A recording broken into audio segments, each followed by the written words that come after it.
मेरा नमस्कार है आप सभी को जो भी इस चैनल को देख रहे हैं।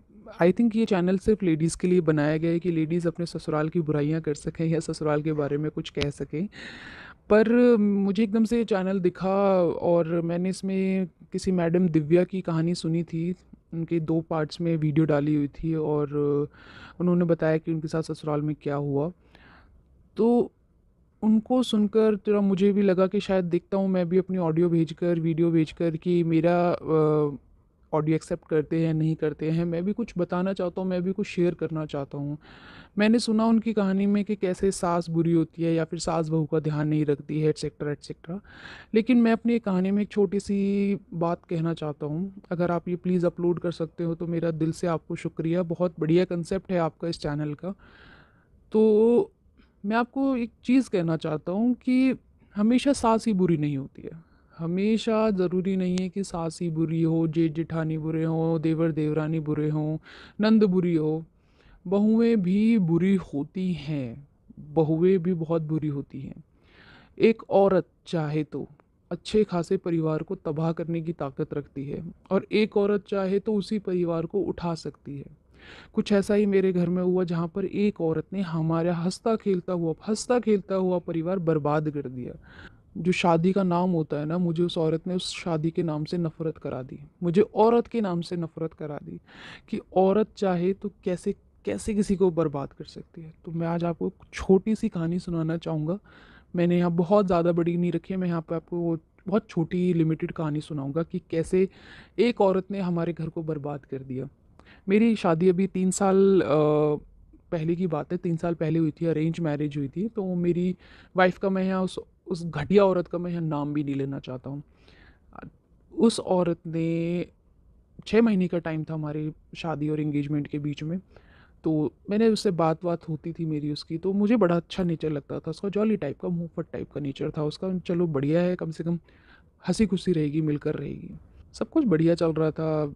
शादी हो गई हमारी, हनीमून पे गए हम, बाली हनीमून पे गए। वहाँ पर भी जो हमारा हनीमून था बहुत बढ़िया था। उसका नेचर मुझे बहुत ही सही लगा। अच्छा सा हंसती रहती थी, बोल देती थी जो भी मन में आया बोल देती थी। थोड़ा सा उसमें गुस्सा भी बहुत ज़्यादा था, लेकिन मैंने उसका गुस्सा उस टाइम पर देखा नहीं था। तो हुआ यूँ कि हम शादी से आए, हम हनीमून से आने के बाद जब हम घर आए तो उसको स्कूल ज्वाइन करना था अपने कुछ टाइम बाद। अपना असली रंग, जो उसका असली रंग आया, वो हनीमून से लौटने के बाद आया। हनीमून से लौटने के बाद 1-2 दिन क्या हुआ कि वो स्कूल जा रही थी तो वो अपना खाना खुद से बना के ले जाती थी और हमारा मेरा खाना भी पैक कर देती थी। और उसके बाद घर में जो भी जो मेरे पापा जी जाते थे उसका भी खाना वो पैक कर देती थी। सब कुछ बढ़िया चल रहा था, 5-6 दिन बहुत बढ़िया गया। उसके बाद वो अपने मायके चली गई, जो गौने वोने की रस्म के लिए जाते हैं। और उसके बाद मैं उसे 15 दिन बाद लेकर आया। उस 15 दिन में जो बंदी का एक नेचर बदला है, जो मतलब कि जो पूरी तरह से ट्रांसफॉर्म होकर आई है, वो गजब ही था। और वो ट्रांसफॉर्म क्यों हुआ है वो मैं आपको बताता हूँ। हर एक औरत का घर बिगाड़ने में उसकी माँ का बहुत बड़ा हाथ होता है। ये बात मेरी बहुत सी औरतें अगर अगर सुन रही हैं ना मेरी वीडियो, तो मैं आपको बता दूं, ये बात आप मानो या ना मानो, कहीं ना कहीं आप सबको पता है कि एक माँ ही अपनी बेटी का घर बिगाड़ सकती है और बना सकती है। एक माँ अगर अपनी बेटी को गलत सलाह दे कि तू खाना नहीं बनाएगी, तू सुबह नहीं उठेगी, तू ये नहीं करेगी, तू वो नहीं करेगी, उस बेटी का घर कभी नहीं चल सकता। और सेम हुआ, मेरी सास ने मेरी वाइफ को ऐसा पट्टी, पता नहीं क्या पट्टी पढ़ाई। वो औरत पूरी तरह से चेंज हो गई 15 दिन के बाद।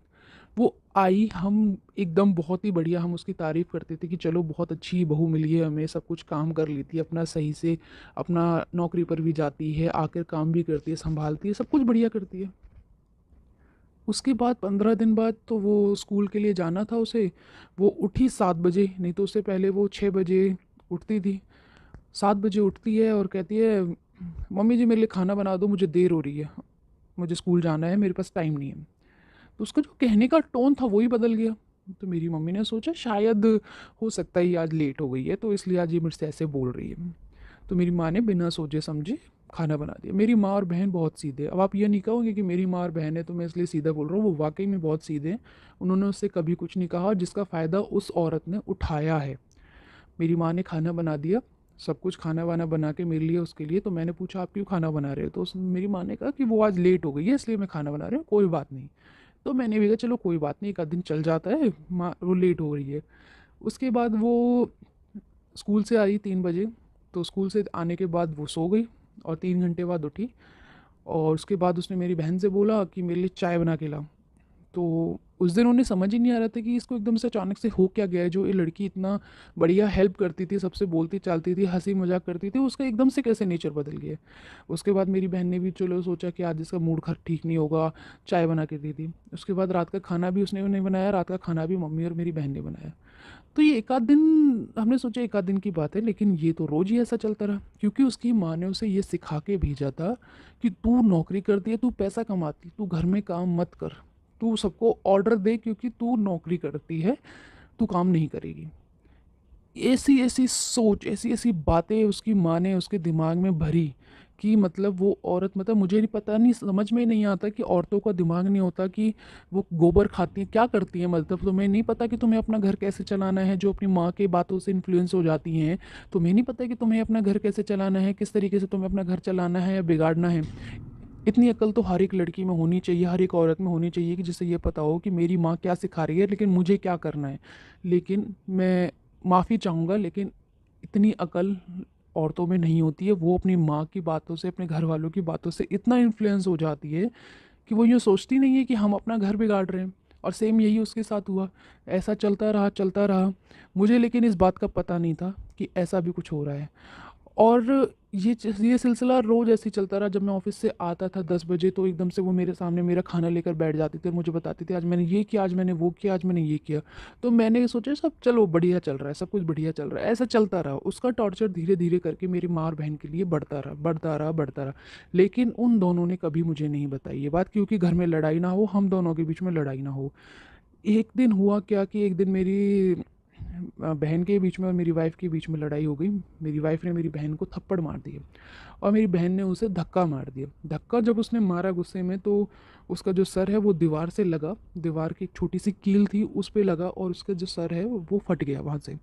और उसके बाद जो बंदी ने ड्रामा किया, मुझे ये नहीं बताया उसने आके कि मैंने उसे पहले थप्पड़ मारा और उसने मुझे गिराया। आते ही उसने रोना शुरू कर दिया। उसने कहा मैं तो पुलिस बुलाऊंगी, मैं तो ये बुलाऊंगी। उसने अपने मायके वालों को फ़ोन कर दिया, उसके सारे मायके वाले घर में इकट्ठे हो गए। और मुझे भी बहुत गुस्सा आया अपनी बहन पर कि उसने ऐसे कैसे उसको धक्का मारा।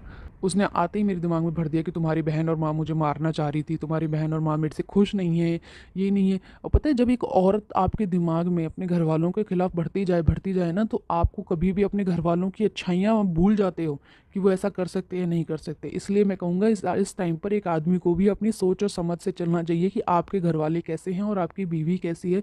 उन दोनों में आपको एक तुलना करके और जब आपको डिसीजन लेना चाहिए। ऐसा नहीं है कि आपकी औरत आपको कुछ भी सिखा रही है, कुछ सिखा रही है और आप सीख कर और एकदम से भड़क जाओ अपने घर वालों पर। ये गलती मुझसे हुई, उससे वो मुझे सिखाती रही। और मुझे लगा मेरी बहन ने ऐसा आखिर क्यों किया, मेरा मन कर रहा था कि मैं उसे वहीं मारूं खींच के। लेकिन उसके घर वाले आ चुके थे, उसके पापा और भाई दोनों पुलिस में हैं। इस चीज़ का इस बंदी ने इतना गलत फ़ायदा उठाया है, इतना गलत फ़ायदा उठाया है ना, कि उसने हमें इतना दबा के रखा है। उसके बाद उसने उसने अपने मायके वालों को बुलाया, घर में बहुत हंगामा हुआ। मेरी बहन वो उन्होंने सॉरी बुलवाया, कान पकड़ कर सॉरी बुलवाया, पैरों में पड़वाया। वो बहुत खुश हुई इस चीज़ से, वो पैरों में लेट के माफ़ी मांगने लगी, भाभी मुझे माफ़ कर दो, आगे से ऐसा नहीं होगा। उसकी माँ और पापा ने आके घर में बहुत ही कलेश किया कि आज के बाद अगर हमारी लड़की को एक चोट भी आई तो हम तुम्हें बर्बाद कर देंगे, फलाना कर देंगे, ठिकना कर देंगे। और ऐसे धमकी दे के वो चले गए। हम लोग बहुत डर गए। मैंने अपनी माँ को और अपनी बहन को वार्निंग दी कि आज के बाद ऐसा घर में कुछ नहीं हो जाना चाहिए। लेकिन किसी ने भी ये नहीं बताया कि थप्पड़ की शुरुआत तो उसने करी थी, उसने मारा था, क्योंकि वो कुछ चाय फैल गई थी, उसने चाय फैला दी थी। उसने बहन से बोला कि पोछा लेकर आ और इसको साफ़ कर। तो मेरी बहन ने कहा कि मैं कोई नौकर नहीं हूँ यहाँ पर जो कि मैं तुम कुछ फैलाते रहो और मैं साफ़ करती रहूँ। इसी बात पे उसने उसको थप्पड़ मार दिया था। इसी बात पर इनकी लड़ाई शुरू हो गई थी।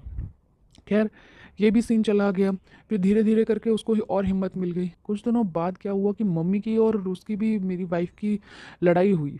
और उसमें लड़ाई में उसने माँ पर हाथ उठाने की कोशिश करी, जिसमें मेरी बहन बीच में आ गई थी।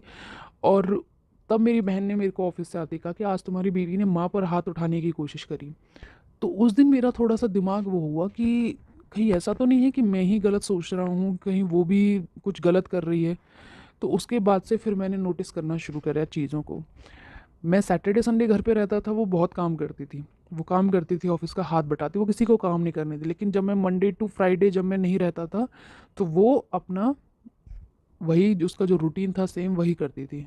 तो मैंने ये चीज़ें नोटिस करनी शुरू करी कि जब मैं घर में रहता हूँ जब ये बहुत काम करती है, लेकिन माँ और बहन तो कहते हैं कि ये काम ही नहीं करती है, ये बैठी रहती है आराम से।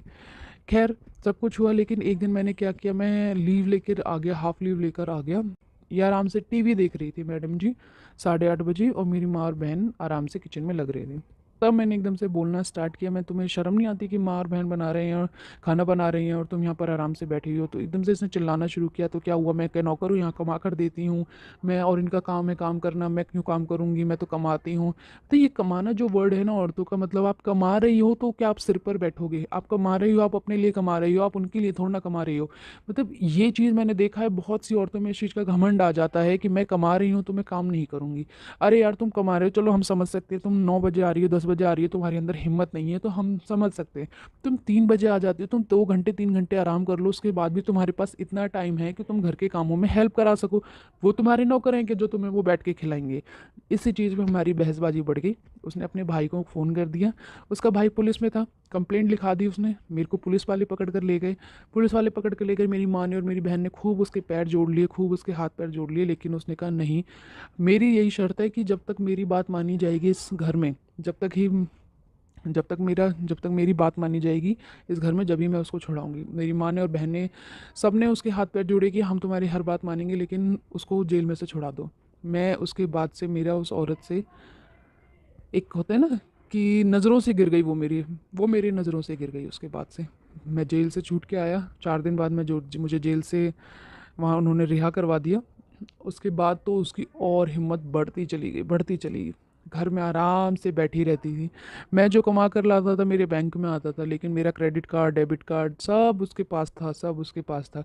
एक एक पैसे के लिए, एक एक पैसे के लिए उसने हम सभी को तरसा के रख दिया।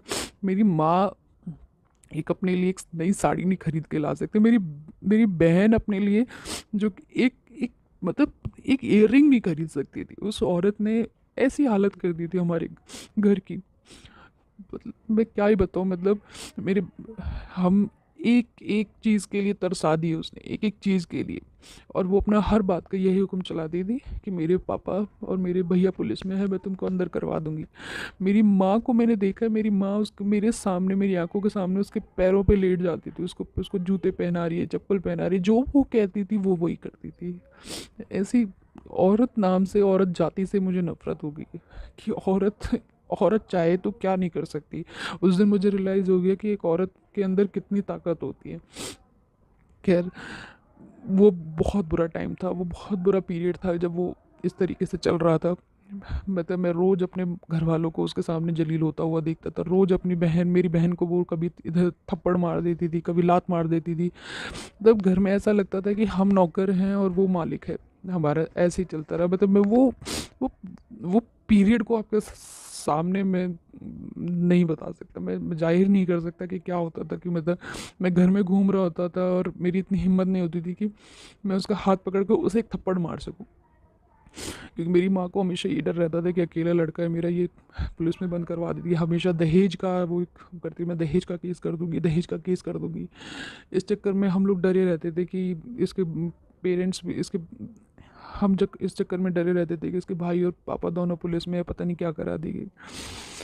सब कुछ ऐसे ही चलता रहा। बहुत टाइम बाद हम बहुत दुखी रहने लगे, बहुत डिप्रेशन में चला गया। मैं बहुत ज़्यादा डिप्रेशन में था कि मेरी माँ और मेरी बहन, मेरे पापा, सब लोग उसके एक एक पैसे के मोहताज हो गए थे। कुछ कोई चीज़ वो अपनी मन की नहीं खा सकते थे, ना ले सकते थे, ना पी सकते थे। हर एक चीज़ का अपने पास खर्चा का हिसाब रखती थी, हम कहाँ जाते हैं, किससे बात करते हैं, उसने सब चीज़ का वो हिसाब रखती थी घर में, सब चीज़ का।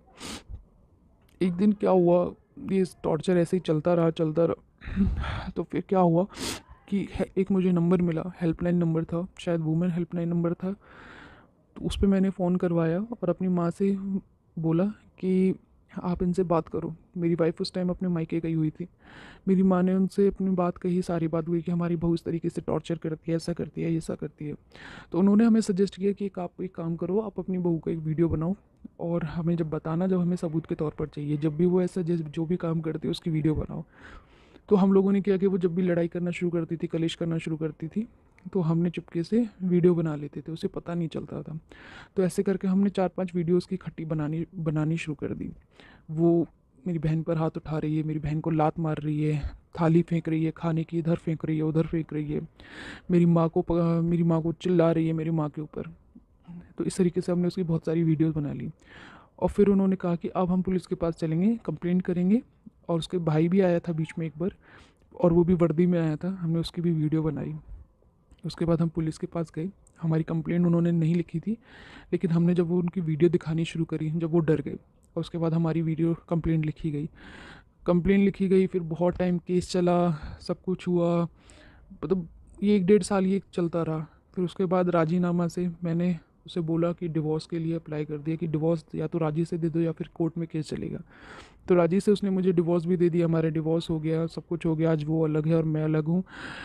मतलब मैं वो ज़िंदगी, वो पल दोबारा मैं नहीं वो करना चाहता। मैं शादी अब करना ही नहीं चाहता। मैं अभी भी 30 साल का हूँ, लेकिन मैं अब शादी के नाम से ही डरने लगा हूँ। तो मैं पहले माफ़ी मांगना चाहूँगा कि अगर मेरी आपको कोई भी बात ऐसी बुरी लगी हो, जो लेडीज़ के बारे में मैंने गलत कही हो यहाँ पर, तो मैं दिल से माफ़ी मांगना चाहूँगा। लेकिन बस आप समझ सकते हैं, जब भावनाओं में आप बह जाते हो तो आपको नहीं समझ आता कि आपने क्या गलत कहा है और क्या सही कहा है। तो ये थी मेरी एक छोटी सी कहानी, मैं बहुत ज़्यादा एलेबोरेट नहीं करना चाहता। तो अगर आप ये पब्लिश करते तो मुझे बहुत खुशी होगी। और मैं अपना असली नाम मैंने यहाँ नहीं बताया है। मैं कमेंट्स आपके लोगों के पढ़ना चाहूँगा कि मैंने जो कहा यहाँ पर वो सही है या गलत है, आप लोगों की क्या राय है। तो मैं आपके कमेंट ज़रूर पढ़ना चाहूँगा। तो प्लीज़ मुझे बताइए अपने आपके क्या व्यूज़ हैं, और प्लीज़ इसे ज़रूर पब्लिश कर दीजिए। Thank you so much.